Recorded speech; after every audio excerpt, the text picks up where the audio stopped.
people reverse and beat diabetes. She helps people reverse their hormonal issues, helps people in infertility, couples in infertility. And she has presented nationally, internationally, a lot of papers uh, based on her researches. And over the years, she realized that she could help people lost regain. Okay, I'm sorry. She has actually treated, and she realized herself that integrative medicine can help a lot of people in regaining and reversing their chronic conditions. And since then, she has included this in her practice and helped a lot of people. And I'm so glad to collaborate with Dr. Lily. Avana Health is really, really happy to talk to her and understand what is really integrative approach about, and how can it enhances people's health and plus lead them into a better and happier life. So Dr. Lily, welcome once again. Thank you so much for giving us some time off. I Thank know you for you're. inviting me. Thank you for inviting me, Shruti, and thank you for what you're doing. You're doing such an incredible service to the people. Can you talk about yourself, please, and about Avana? Sure, sure. So, Avana Health is actually an online platform where we help people prevent, manage, and reverse chronic lifestyle issues, especially related with four main diseases related to hormone, related to cancer, related to the hormonal. We'll discuss as we go through it, but cancer, hormone, heart, and now infertility. We have a team of experienced integrative medicine doctors like Dr. Lily herself. We have nutritionists, we have movement experts, and also we have mental and mindfulness coaches. It's a completely online platform where people can join us from any part of the world. So it's very convenient. Everything is subscription based, and we have amazing results as we've helped a lot of people ourselves. And this I would like to talk about today's topic also, that in hormones and infertility, why have we chosen this topic is because we see, or with our friends or with our family members, a lot of couples are trying to conceive and trying to go for shortcuts. And we thought that this is amazing topic to actually encounter, because not many people know about it. There are a lot of myths around it. There is a dramatic decline in infertility, especially in India. 1 out of 6 couples are actually infertile, or they're actually diagnosed as infertile, or then they go for these shortcuts.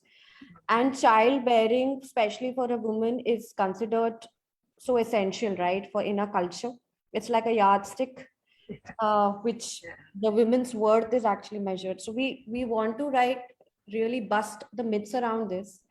And I've got messages around Dr. Lily, so many messages, actually personal messages. They don't even want to come and just face this issue. So about Avana, why we want to bring it all into this is because we know that health is in our hands, and we should take responsibility and should not shy away from talking about these things. Correct. So this is what our platform is, that we bring out a lot of these topics when nobody is talking, and also try and help people uh, understand what is the root cause actually, and then address it. Because It'll if be we, great. Sorry, I'm sorry. yeah, It'll be great if you talk about yourself, also your journey and how you came here, because that is something that people will really relate to, I think. sure. So I why Avana was started is because in 2016 I had this dreadful disease or whatever illness. I was diagnosed with cancer, and it led me to question my lifestyle. It led me to question myself, that what is this conventional treatment going to help me, not help me? There were so many confusions. The whole of my journey was full of confusions. It was full of mystery, I must say. And I thought that, and in that time, nobody used to talk a lot. There were no channels, there were no programs where I could actually go and talk to experts or even understand the root cause of my condition. When I got to know this, I thought to myself that I have to do something, I have to talk. So from starting to talk, then slowly and gradually, people wanted to know more. I wanted to know more. Then, I of course educated myself. I worked with under a lot of nutritionists and doctors. And then last year during COVID, we started this platform, and we've helped a lot of cancer patients. We help people reverse their cardiac, their heart diseases, hormonal problems, and infertility is something. Fantastic, Yeah, fantastic. yeah. So we are just not doing for the heck of it. There is a purpose to the company. There's a aim and there are goals, and we want people to take responsibility of their own health and understand what the root cause is. And for infertility, it's the most under researched topic right now. As I was reading and as we discussed, that there are so many myths about these things. So let's talk about infertility. It's just, infertility is defined as not getting pregnant. Now there is primary and secondary infertility. Primary is the first time when you try to get pregnant and you can't achieve pregnancy, and the secondary infertility is when you get pregnant but you're trying the second time and you're not getting pregnant, right? Dr. Lily, you want to talk about this more? Yes, absolutely. It does not matter in the definition. It does not matter whether that pregnancy ended in a baby or not. It's just that whether you did get pregnant, because that tells us that you are capable of becoming pregnant. So then the causes and the treatment both are different. So that's what we're looking for. Did you ever get pregnant in the past?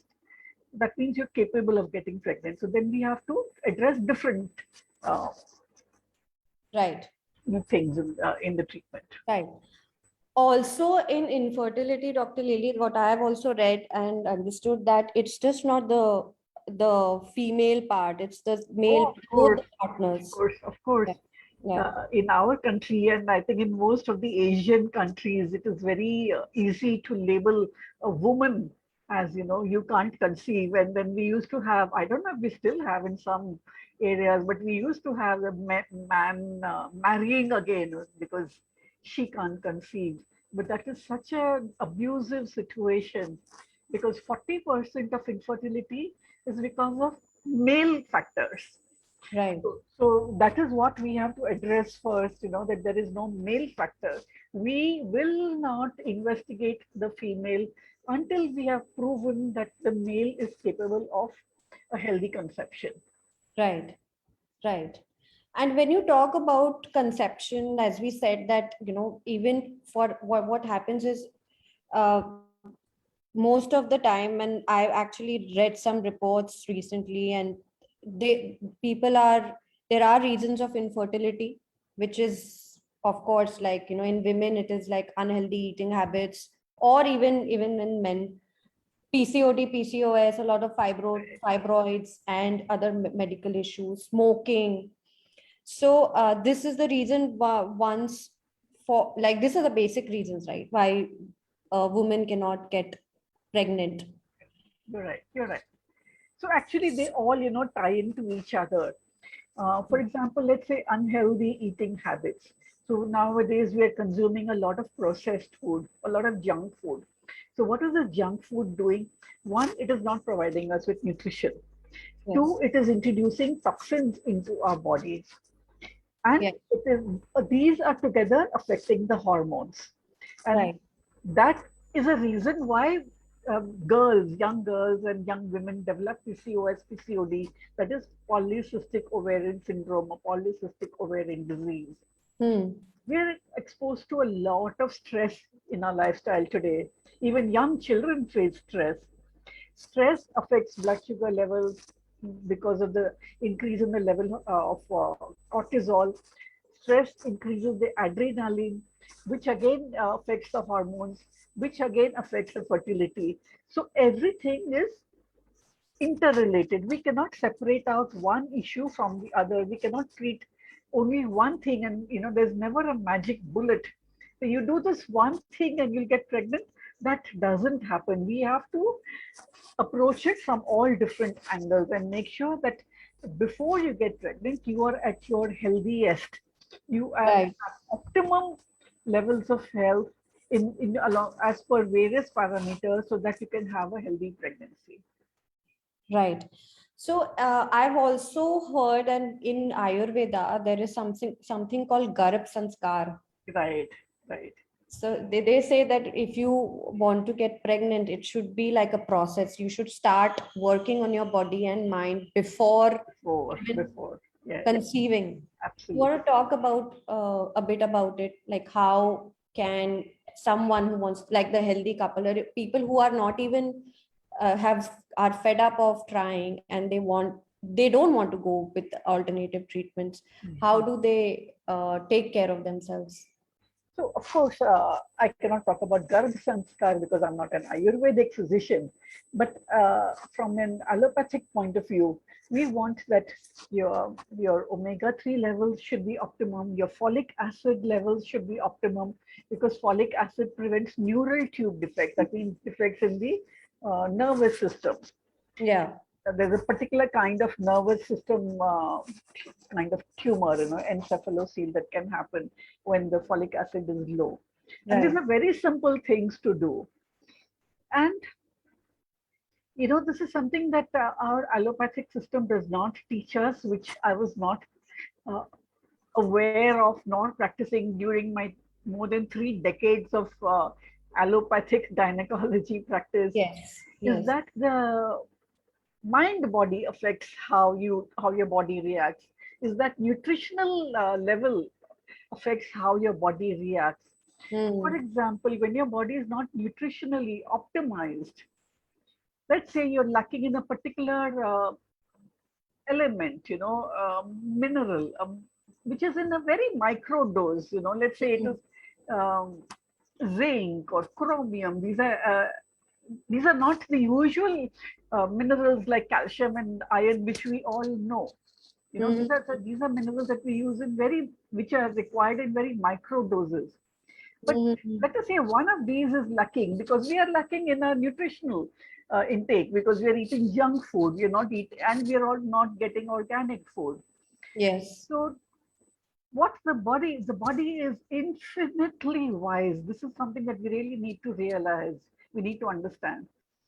So the body realizes that I am not getting nutrition, which means that there is not nutrition available outside.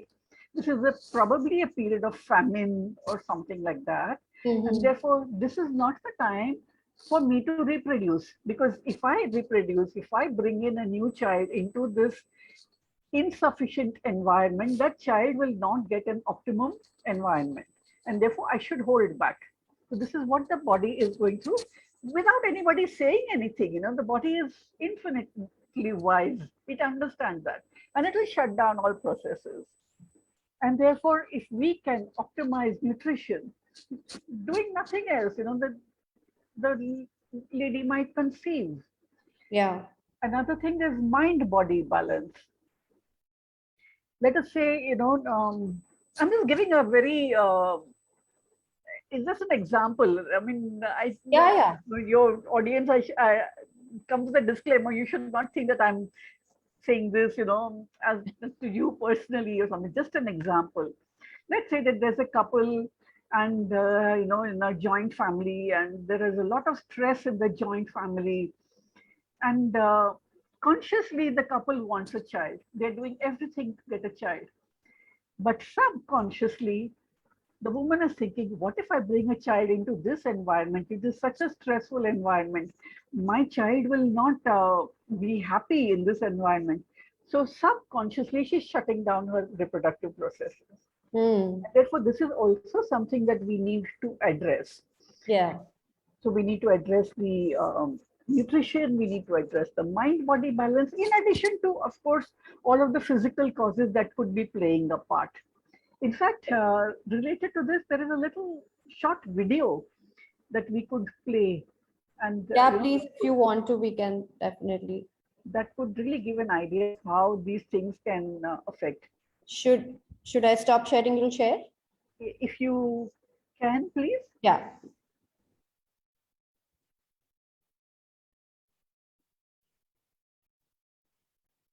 You have the video, right?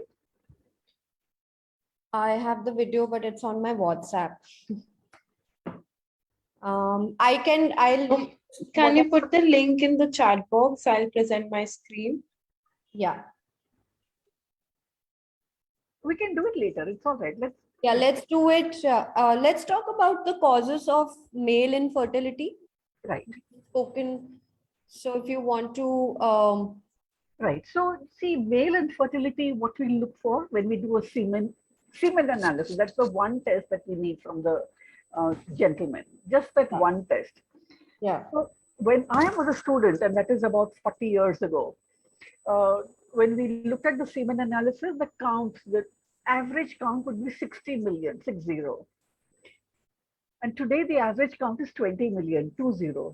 Oh, wow. In 40 years, it has gone down to that much. Why has it gone down that much? One, stress. Two, lifestyle. Yeah. Three, junk food. Junk food means inadequate nutrition. Four, toxins. Right. Toxins. There are so many toxins in our environment, including those we ingest, those we breathe, and our mental toxins. Yes. I also have seen that people who are quite obese and people who are diabetic Yes. also have a hard time conceiving. Yes. So diabetes is a really dangerous disease. It is so prevalent and it is so dangerous and it is so easy to reverse. But what diabetes does is that it affects the blood vessels, the fine blood vessels, the end organ blood vessels. Right. So this leads to, of course, we know all that, the kidneys and the eyes and the limbs being affected, but Yeah. it leads to erectile dysfunction. So there is difficulty in erection. There is difficulty in ejaculation. Right. There is disturbance in the hormones. Diabetes or any chronic illness causes to a disturbance in the hormones. Right. Then the stress of the illness itself. The illness causes stress and the stress causes illness. It's again cyclical. It's a never-ending loop. It's never ending. It's never ending. And it's so sad that it is never ending because people need to understand that it is reversible, that there is a way out. And why do they not seek the way out? It's really sad. I know. I feel the same when people, when we talk about this and we tell them, listen, there is hope. All you need to do is change certain things in your life and you will get results. But it is so difficult to change that mindset of that convention, coming from that conventional minds. No, we will do whatever the doctor said. We can eat, we can spend so much money there, but we will not do this alternative treatment because the faith and the fear, Dr. Lily, fear. Yeah, exactly. Here, in this case, it's fear of success. There is such a thing as fear of success. Absolutely. So if I get well, then what? Because there is something that is holding them back from getting well. Because if I get well, then I will have to face a different set of issues. Oh, yeah. I think that's a good point. Fear of success. People want to don't want to come from the brackets, but I've seen, even emotionally. Yes. Especially, I don't know, especially the women, they are in love with their suffering. Yeah. It is sad, even that becomes a comfort zone. The discomfort itself becomes a comfort zone. And moving out of that comfort zone is again very uncomfortable. Absolutely. That's right. So we have infections. Infections are very common, unfortunately, in our country, especially conditions like tuberculosis. Tuberculosis can affect both the male and the female. Yeah. And because the tube in both the male and the female is such a narrow tube, you know, whether it is the vas for the male or whether it is the fallopian tube for the female, Right. such a narrow tube. So a slight infection can very easily block it. So the lot of damages is happening to the fallopian tubes these days, right? Is the damage irreversible if you? It depends, you know. So what we do this test called a laparoscopy, and we look at the tube, and then Right. we inject a dye, and we see whether the dye is, you know, spilling out of the lateral, the, you know, from the uterus through the tube and into over the ovary. So we see whether there's it spills out. Now sometimes we'll see that the dye is spilling out. That means the tube is patent, it is open. But it is not just patency, it is not just a physical patency, it is also a function of the tube. Because what happens is that during the process of conception, the semen is deposited at the mouth of the uterus. If we could have that image, please. 1 second. Which one are you talking about? The female reproductive system. I think I've opened some other file. Okay. No problem. No issue. So the semen is deposited at the mouth of the uterus, which is called the cervix, and then it enters the cervix, it enters the uterus, and then it travels through the fallopian tubes to the ovaries, where the ovum, the egg, has been released, and it fuses with the ovum, which now gets fertilized. And now this fertilized ovum has to travel back through the tube into the uterus, where it will get implanted, deposited. Right. It will create a pregnancy. Now for this to happen, see the semen, the sperm is motile. It can move. It moves on its own from the cervix through the uterus, through the fallopian tube up to the ovary. It moves. But once that fertilization has occurred, this mobility, the motility, what we call, is lost. So now the fertilized ovum is not able to move on its own. It depends upon the peristalsis, the movement of the tube to carry it back into the uterus. So the tube also needs to have this ability to move. It's not just patency. Yeah. So there's function as well as patency. Both things have to be present. Right. And stress also can affect, apart from physical things, stress can also affect this motility. So the stress of being infertile can lead to infertility. Oh, wow. This I didn't know. Great. Okay, so let's, of course, now conventional methods of getting pregnant, side effects of IVF. Everybody knows what is IVF. And we know that most of the couples, there are so many IVF clinics opened, hundreds and hundreds, and they're just opening.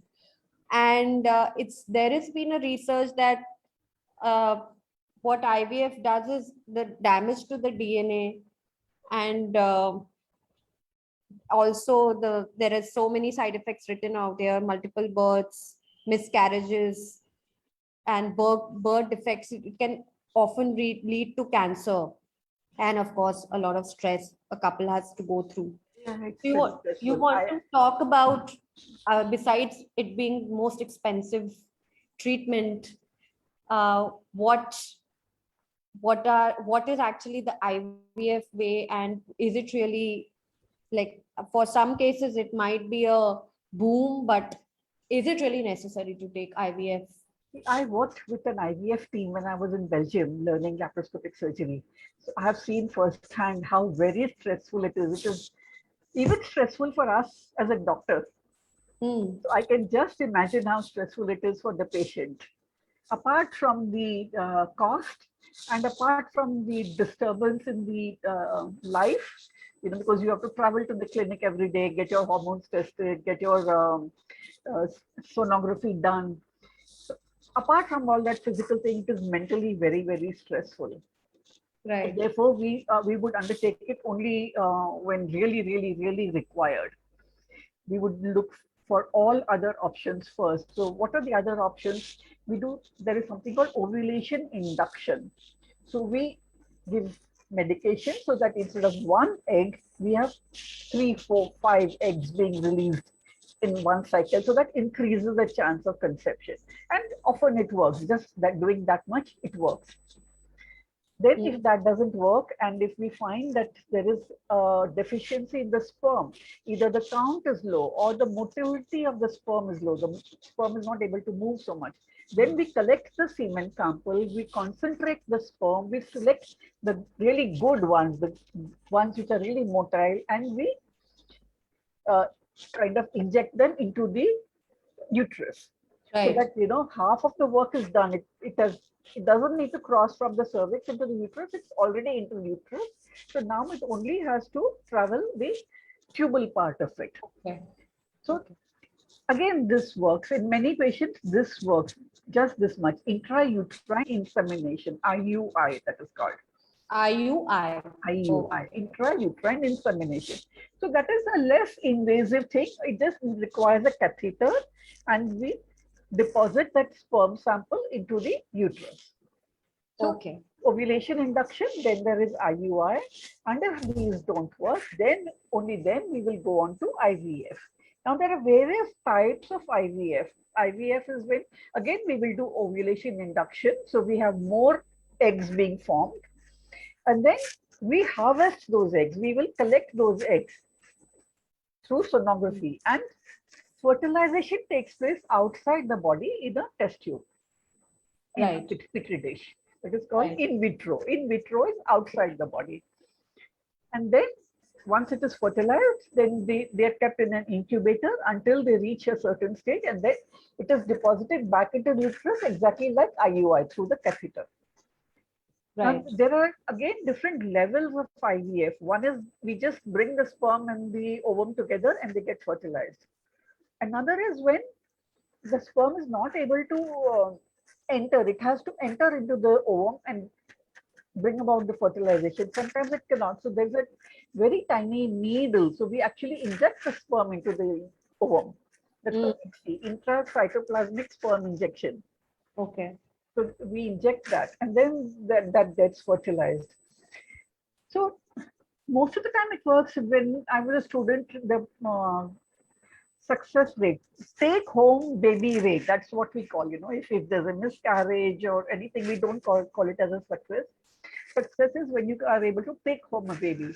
The take home baby rate was as low as 20-25%. Today it's as high as about 50%, or maybe even higher in some really good clinics. Okay. And today, now we have a lot of experience with it. So this ovarian hyperstimulation syndrome that we have here occurs, very infrequently. Multiple births also occur very infrequently because we're able to control very precisely. And it's a little bit, I don't know, cruel to say this maybe, but if we find that there are multiple um, conception, like if this beyond 3, 4, 5, then we will not allow that. But it doesn't happen very frequently nowadays, these things, because we're able to control very carefully. So all these side effects, all these complications are really not that very common nowadays. Right. It's quite limited. It's quite controllable. Okay. Quite controllable. Okay. So when we talk about incidence, we're saying male factor 40%. 60% is not really female factor. Let's say it is about another 40%. And 20% is something that we label as idiopathic. Idiopathic means cause unknown. Yeah. Now we know that cause unknown could be things like this nutritional deficiency, or it could be something like this subconscious blocks. Right. So idiopathic is just something that we are not able to explain, but now probably we are able to explain those. And that means that we are also able to treat those. We are also able to deal with those. Right. But Dr. Lily, I've also seen that the IVF or whatever you explained, it may take years and years to even Actually get conceive. success. Yeah. So we have a limit. We will not go on and on. You know? Usually we'll limit at 3 cycles Okay. or a And maximum of do you 4. think that even people, like, for example, if people who are going with IVF change in their lifestyle, in their mindset? Of course, everybody does. Everybody does because after all, then she's going to get pregnant and she's going to carry that pregnancy to term, no? Right, So of course she needs to be at optimal health levels. right. And anyway, I mean, every one of us, whether we're looking to get pregnant or not, you and I both need to be, we all need to be very healthy, Yeah, very fit. That, yeah, of course, goes without saying for everyone. right. So an integrative approach does help in this as well. And as you said, the nutritional precision, even the supplementation, some Oh, people, yes, yes, yes. Yes, yes. People have this block, towards taking supplements. Say, yeah, no, I want to take it from food. But please understand that the food that we are eating today is very different from the food that, say, our grandparents were taking, 50, 60, 70, 80 years ago. hmm, Um, we are seeing genetically modified foods. We are seeing foods being treated with very strong and harmful pesticides. We right, are seeing agricultural practices which are totally unsafe. We are seeing conditions like acid rain. We have groundwater contamination. We have, then we have food being grown outside of cities, especially hmm, in cities like Bombay. Nothing grows, it comes from far away. So by the time it reaches our market, it is already maybe 2, 3, 4 days old. yeah, If we do have, herbs like say dhania, pudina, it is actually growing. Then we know the conditions how it grows, on the beside the railway tracks. So oh gosh, what kind of nutrition is that going to provide? And then, yeah, we don't have time to go to the market every day. We buy bulk and then we store it in our refrigerator. And yeah, then by the time we cook it, overall it could be a week old. yeah, And then the leftovers we're going to store in the fridge, and next day we're going to heat it in the microwave. There's no nutrition left at the end of it. So what we are eating is very different. So we cannot get our nutrients from food. Just forget it. It's not possible yeah. unless we're living on an organic farm. In India, there are statistics that 27.5 million couples actively right now in last year were trying to conceive and suffer from infertility. Oh God, it is so stressful. 27.5. It's so stressful. And Yeah. there are conditions in the females like say polyps and fibroids, Yes. and many times we have been labeling these conditions as responsible for Yeah. the infertility. But these are a manifestation of a hormonal imbalance. Right. Fibroid doesn't happen just by itself. It's because the hormones are not in balance that it happened. It could be fibroid, it could be endometriosis, it could be a polyp. Yeah. I remember when I had my scans done, I had two fibroids Mhm. in my system, and I didn't know about it. Yeah. It's asymptomatic, no? No symptoms Yeah. at all. We don't know, and it was such a it was quite big. And of course, I was going through a series of stress Mm. before that, the manifestation, as you were talking now, I can relate to it so much that the hormones were completely imbalanced. Yeah. Yeah. I was so stressed out and I was not wanting to probably conceive. I was married that time.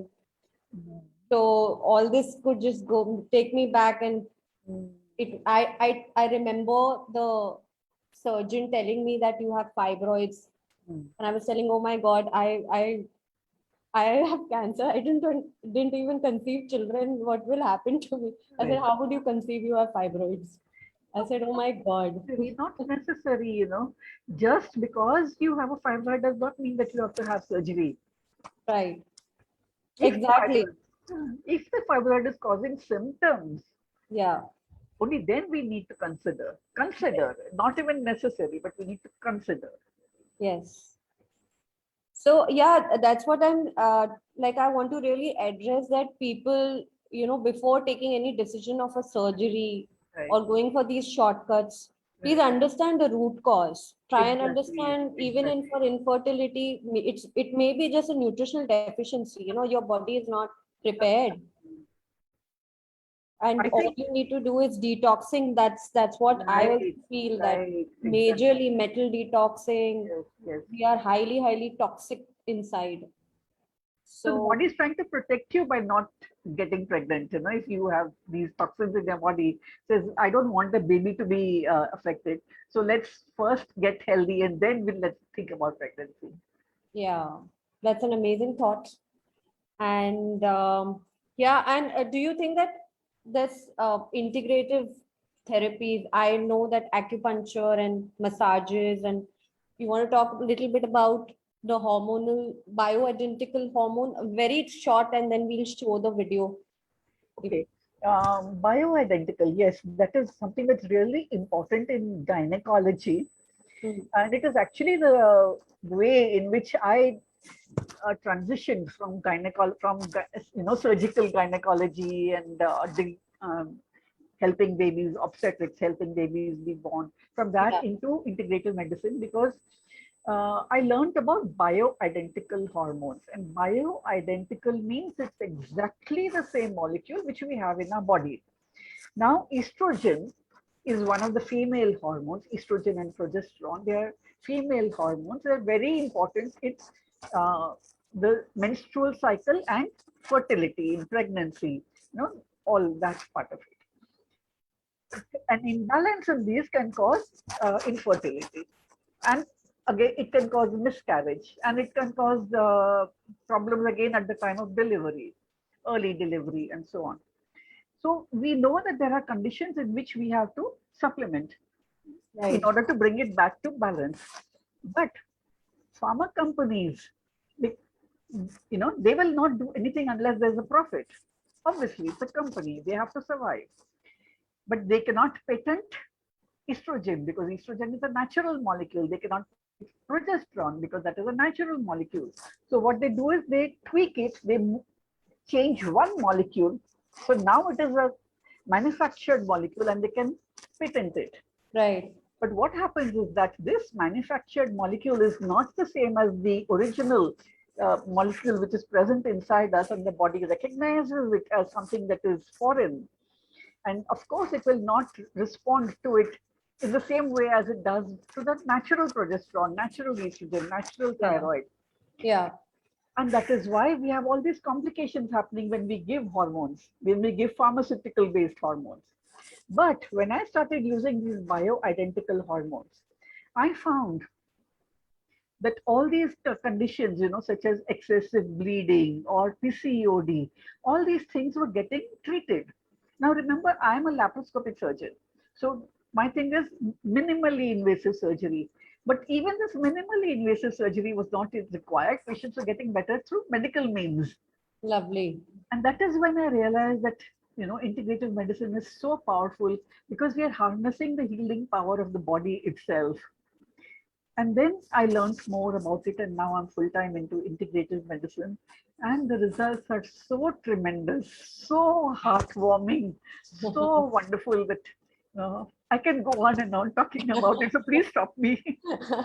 No, also, Dr. Lily, I want to really address right now this, women, especially now, they don't want to conceive in their 20s, they're working, they want to conceive maybe after the 30s, late 30s, or even in their 40s. You think it's okay for them to conceive in 40s, or can you just recommend, if supposedly they want to conceive and they really want a child after they in their 40s, can integrative medicine help them? See, then it becomes a genetic factor because we're dealing with an over a produced once. They're not, like skin cells or all other cells. They keep on renewing. But ova they don't. Ova are present with us at birth, and then they're there for the rest of their life. So by the time you're 40, your ovum is 40 years old. And then it becomes a genetic issue. That the risk of having a genetically uh, damaged baby rises from say 1 in 1500 at maybe age 36, from 1 in 45 at age 45. Oh, okay. This being genetic, there's really nothing much anybody can do about it except get tested in early pregnancy and make sure that the pregnancy is healthy. Right. So I understand that nowadays lifestyle is such that you want to conceive later, but still, see, even in IVF, we have a cutoff at 38. Beyond 38, we don't accept patients unless there's a really serious issue, Right. very important thing. So I would suggest that by 38, we should complete our family.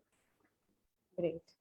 Thank you for being so honest about this, because a lot of people, I mean, it's everybody's opinion, I know, but one should know and then take a decision.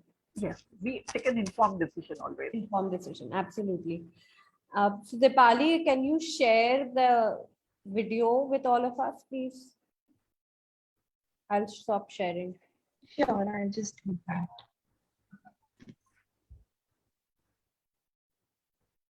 It's amazing how integrative medicine helps in all these, these infertility. It can be diabetes, it can be cancer, and the way the normal conventional doctor will see the reports and the integrative practitioner will see the reports is very different. Very different. It's very different.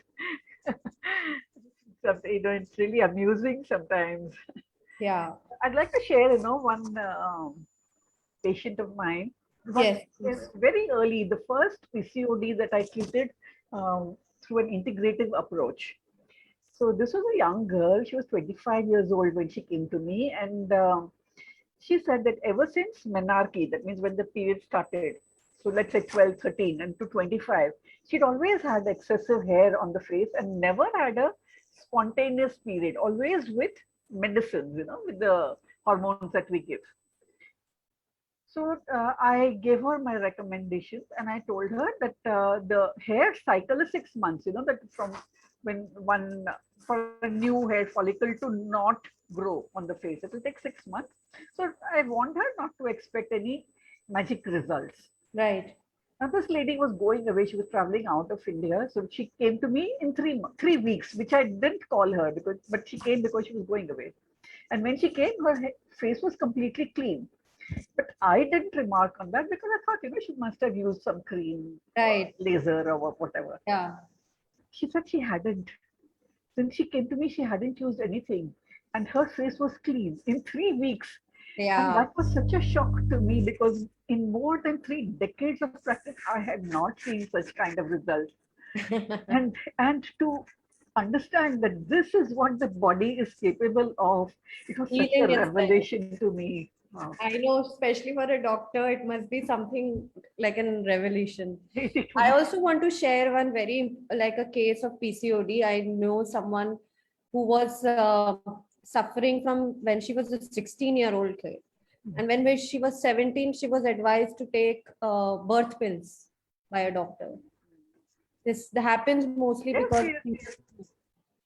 and she was suffering, and all I did was tweak her diet and of course give her little mindfulness sessions, and we just supplement her diet with good nutrition supplement. I didn't want to do too much to her because she was a Yeah. college going girl, and she's 21, 22, absolutely thriving out of her PCOD, and her periods are normal now, flow is normal.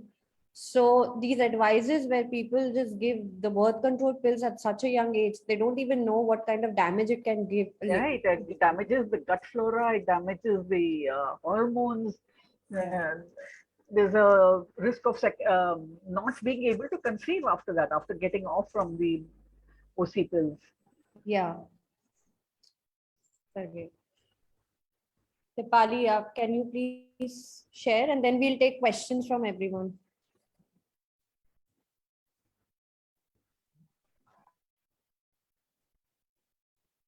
Should I share or you are sharing it?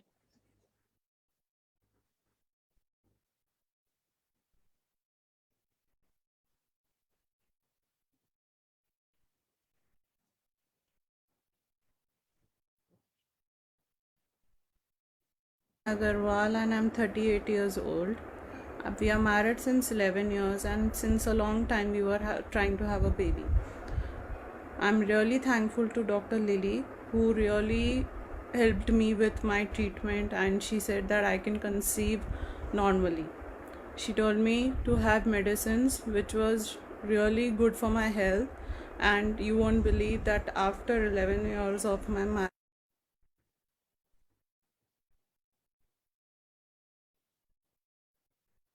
Okay, there's something, but It's okay. So she had been to two fertility specialists who told her that nothing can be done. And then I just talked to a third one who also said that with all the things that she has, that she's not going to conceive. And all I did was to balance her hormones and balance her nutrition, and she conceived. right. Great. That's amazing It's story. possible. It's possible. Just the Possible. confidence. Just Yeah. the confidence she had, when I told her that she can conceive, Yeah. that lifted the stress and she conceived. It's the faith in the system. Great. So we'll take questions from everyone. If anybody wants to post certain questions or ask Dr. Lily, please do that in the chat box.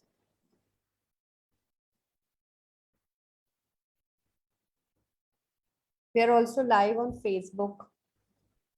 Ah.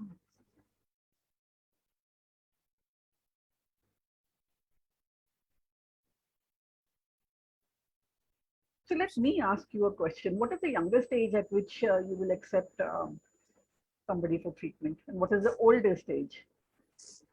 Sorry, I didn't get you. What is the youngest age at which you will accept, you would like to start treating a young lady? Youngest age and oldest age. With infertility, Infertility. younger stage would be, I don't know, when they're married, 21, 22. I think people are not. I remember one of my friends, sister's friends, she got married in age of 21, 22. She wanted to bear a child since 24, and she got pregnant after 7 or 8 years. And the problem was what not with her, and they didn't know. The problem was with the Husband. and they got to know after 5 or 6 years that the motility of the sperm. Was low. And then they changed certain things in their life. The body was highly acidic.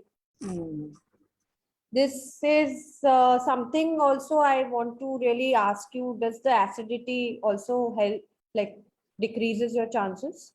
Okay, so that's not this is body acidity, pH you're talking about, not the acidity, the heartburn. That those are two completely The different things. body was Yeah, completely exactly. acidic. So I don't want your audience to be confused about Yeah. that. They are completely different things. Yeah. Yes, of course, yes. I too had a patient, poor motility, went to the best andrologist in Bombay, who said nothing can be done, forget about it, think about adoption. And then we just tweaked his supplementation. And I think within 1.5 months or so, they came back with pregnancy test positive. Wow. Yeah, this is like, it is really a miracle where certain changes happen in your body and you become like, people have amazing results in mere 21 days, that is 2 to 3 weeks. So what the message for all your audience is to not give up hope. Don't give up hope. There is always hope. There's always a way. Absolutely. And the faith in the system, and whether you want to go with the conventional or integrative approach requires patience, persistence, and faith.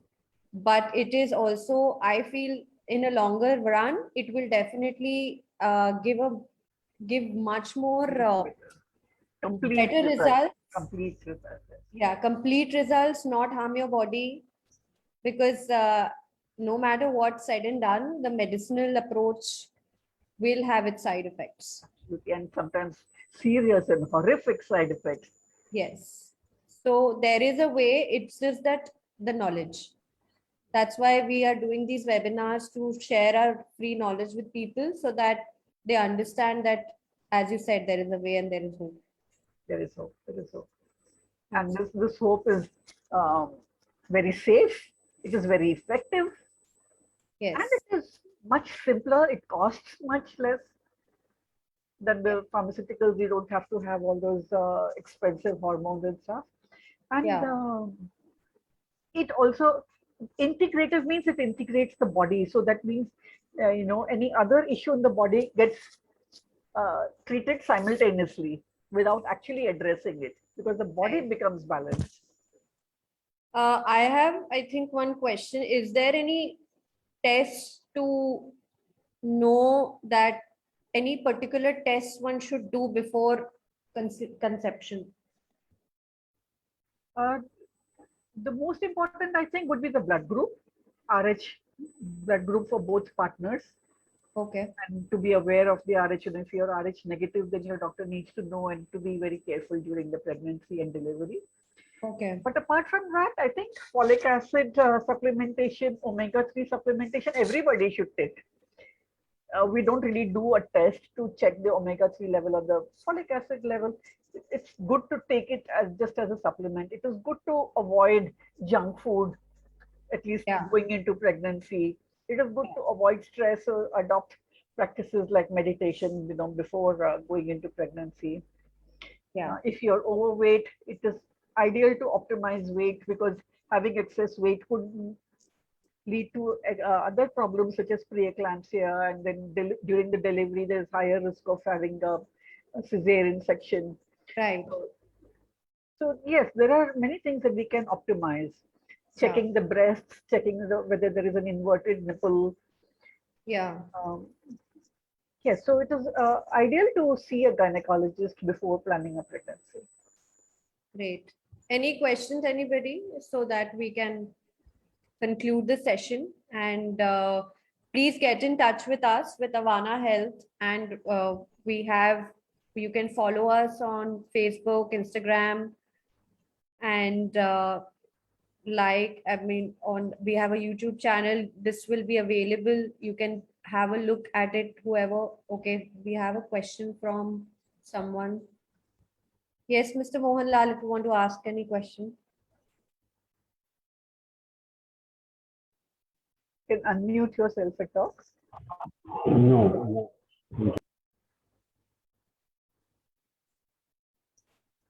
You can write on the chat box if you are not able to ask.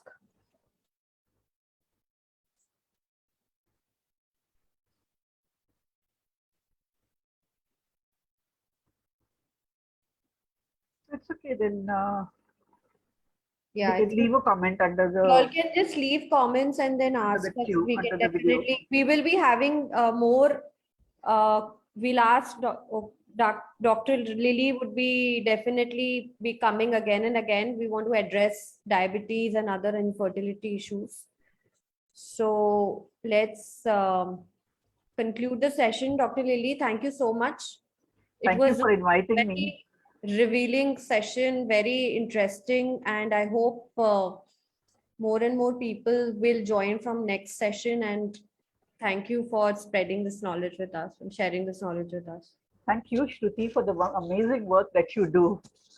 Thank you so much for collaborating with Avana and being a part of us and just making this possible. Thank you. Thank you. Bye-bye.